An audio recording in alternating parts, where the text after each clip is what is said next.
Bonjour, c'est Gilles du site boursicoté.com. Voici l'analyse technique des principales paires de devises du marché Forex ainsi que l'analyse de l'or et du pétrole pour les matières premières. Nous sommes aujourd'hui le mardi 29 janvier 2013.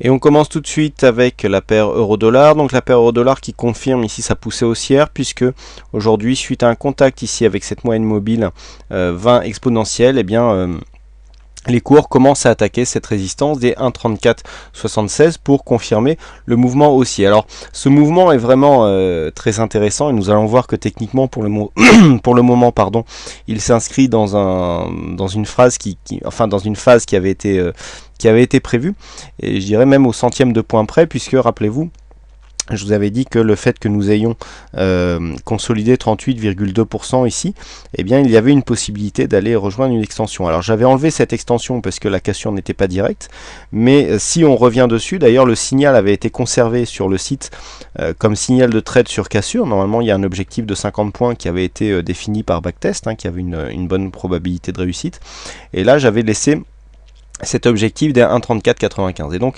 lorsque l'on retrace le Fibonacci donc sur le plus haut et sur le plus bas de la consolidation pour avoir l'extension, on obtient ici 1,3495, et là regardez, sur cette bougie le plus haut se situe à 1,3496,4, donc largement assez pour aller rejoindre l'objectif. Donc objectif atteint pour ceux qui avaient conservé cet objectif et qui avaient suivi le signal de trading qui figurait sur l'analyse écrite euro-dollar, donc ce signal qui a mis du temps mais qui finalement a été gagné, donc il fallait prendre sur cassure ici des 1,3404. donc ce mouvement, au-delà du fait qu'il vient nous faire gagner un objectif, confirme l'orientation haussière court moyen terme de la paire de devises d'euro-dollar. Suite à la cassure, on revient ici sur une phase de consolidation. On confirme une ancienne résistance comme zone de support. On vient retrouver ici la moyenne mobile 20 exponentielle et on va inscrire de nouveau plus haut. Donc c'est forcément caractéristique d'une tendance haussière, et c'est donc dans cette tendance que s'inscrit la poursuite du mouvement sur l'euro-dollar. Les indicateurs sont bien descendus ici dans cette phase de consolidation horizontale, et ils nous laissent tout loisir, ils laissent tout loisir à la paire de devises d'aller inscrire de nouveau plus haut sans pour autant rentrer immédiatement en zone de surachat. Donc l'euro-dollar qui reste dans un biais haussier court moyen terme. Sur le câble, nous sommes toujours sur une poursuite de mouvement baissier, puisque nous sommes toujours ici bien installés dans ce trend naturel qui est dessiné en sa partie supérieure par cette moyenne mobile 20 exponentielle, et donc pour la partie inférieure sur la bande de Bollinger, donc une tendance qui avait été définie il y a maintenant quelques jours voire quelques semaines.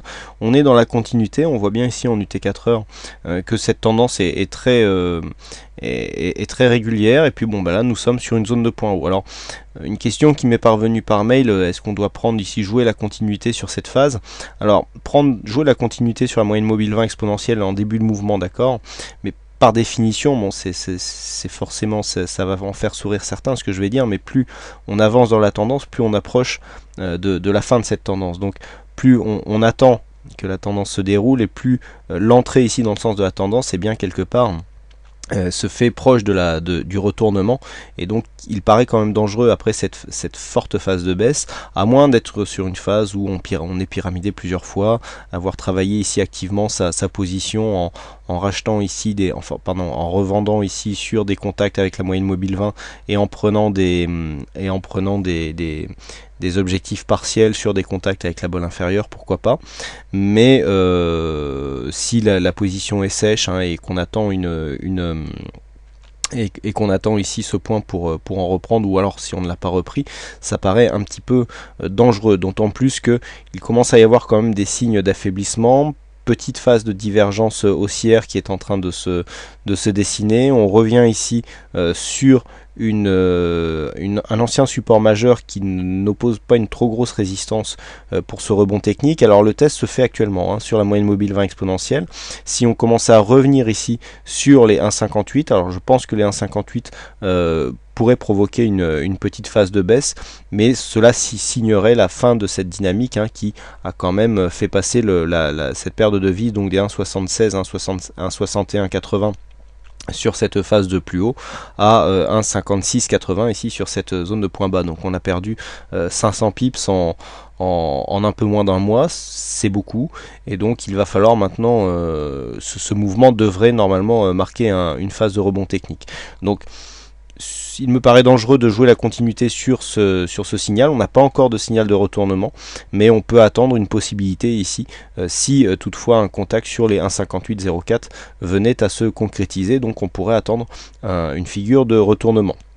Les indicateurs, quoi qu'il en soit, sortent ici de la zone de survente. On est effectivement sur une zone de rebond technique où précédemment, on l'avait vu, les précédentes zones de support jouaient bien comme des phases de résistance. Le fait que l'on ait ici cette zone de support qui avait été confirmée ici sur ce contact de point bas, qui ne donne pas plus de résistance ici sur un rebond technique, eh bien, nous donne déjà une information comme quoi cette tendance sera en train de s'affaiblir. Donc toujours en tendance baissière, puisque nous n'avons toujours pas de phase de retournement. Cette phase de retournement serait confirmé par une cassure des 1,5828 à la hausse, mais tant que l'on reste en dessous, on est en tendance baissière sur la paire livre sterling contre dollar américain.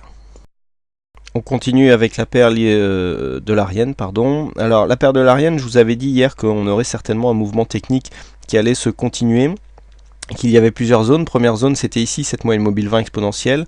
Deuxième zone, ça pouvait être ici les 90-10, mais qu'au delà on risquait de venir rejoindre ici le bas du trend. Alors pour l'instant, on est sur la partie la plus dynamique de confirmation de tendance, puisque suite à l'inscription ici de ce point haut, qui avait été remarqué par une inversion ici du sens d'évolution des histogrammes du MACD, nous avons cette phase ici qui crée un retour. Alors on est en train de s'arrêter sur la moyenne mobile 20 exponentielle. Lorsque l'on trace les retracements de Fibonacci, eh bien cette zone correspond avec la zone des 23,6% de Fibonacci. C'est vraiment très net.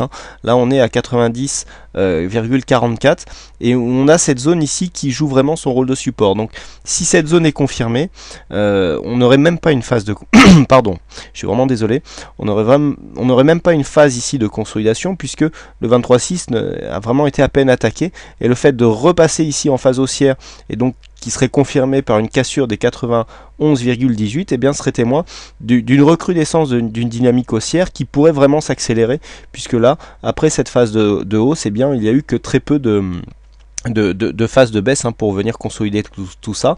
On est vraiment ici dans une optique de début de trading en tendance, puisqu'on a une dynamique haussière qui se crée sur une cassure avec une belle dynamique qui vient bien pousser ici les bandes de Bollinger. Phase de consolidation, on retrouve cette moyenne mobile 20 exponentielle. Si on confirme ici par une cassure des 91,18, eh bien il y a fort à parier que le mouvement sera assez dynamique et risque de nous emmener marquer des nouveaux plus hauts assez éloignés. On enchaîne avec les matières premières et donc on commence par l'or. Donc l'or qui, suite à cette forte phase de baisse ici de sortie de dynamique, est venu tester les 61,8%. Alors on est vraiment dans une zone très intéressante. On est vraiment pris entre deux feux. On a d'un côté ici cette phase d'évolution haussière qui est suivie par une cassure, donc sortie de la dynamique. On s'écarte, on retrouve ici l'ancien support comme une résistance. On s'écarte et donc on vient consolider.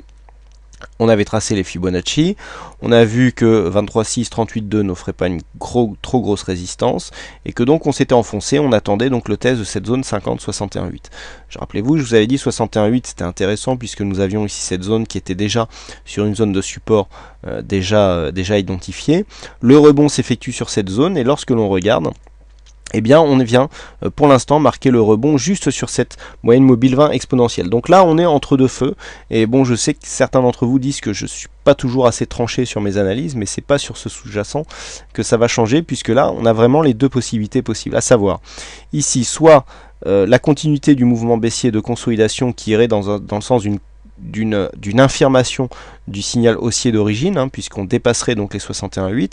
Je veux bien parler effectivement de cette dynamique baissière qui vient rechercher une moyenne mobile 20 exponentielle, qui serait confirmée par une cassure ici à la baisse. Dans ce cas-là, on confirmerait le mouvement baissier ici, qui à la base était un mouvement de consolidation, et en confirmant ce mouvement baissier, eh bien on irait chercher des objectifs qui se situeraient aux alentours des 1628 $ l'once. Ou alors on considère que la consolidation est terminée, et donc cette phase de rebond devrait être suivie ici par une continuité donc du mouvement et qui serait confirmée par une cassure des 1670 $ l'once qui correspond au 38,2% de la phase de référence qui est toujours haussière. Donc on est vraiment entre deux feux, soit on casse ici cette zone et on confirme le mouvement baissier, il y a une bonne probabilité pour que l'on vienne chercher ici les 1628 $ l'once, ou alors on continue à monter et dans ce cas là ça sera cette dynamique qui aurait tendance à impulser un mouvement de fond et donc à confirmer un début de tendance haussière. Mais là, on est vraiment entre les deux et on ne peut pas se prononcer plus pour une possibilité ou l'autre. Donc l'or, toujours ici en attente d'une confirmation d'une prochaine tendance. Et enfin, on termine avec le WTI qui était dans une petite phase de hausse. Je vous avais dit qu'il y avait un petit risque haussier ici qui serait confirmé par une cassure des 97 $ le baril. Bon, c'est tout à fait ce qui est arrivé. On commençait bien à s'orienter ici avec cette moyenne mobile 50 qui servait bien de support donc sur cette tendance moyen terme. Donc là, autant la moyenne mobile 20 nous donne des bons signaux d'entrée sur la tendance court terme, autant la moyenne mobile 50 ici, vous voyez, agit bien comme une zone de support pour cette tendance moyen terme. On a de nombreux contacts ici. Lorsqu'on était plus dynamique, on venait bien rechercher ici la moyenne mobile 20 exponentielle, mais à partir du moment où on commence à affaiblir la dynamique, vous voyez, cet affaiblissement intervient juste au moment où on casse ici le support. Je rappelle, on avait eu cassure ici et retour sous zone résistance, mais depuis la cassure de ce support, eh bien c'est la moyenne mobile 50 qui soutenait les cours, et là il semblerait que l'on soit en train de retrouver une dynamique plutôt court terme, puisque on s'oriente clairement ici vers une hausse qui est confirmée par la cassure des 97 $ le baril. Donc là, on a un objectif à 98.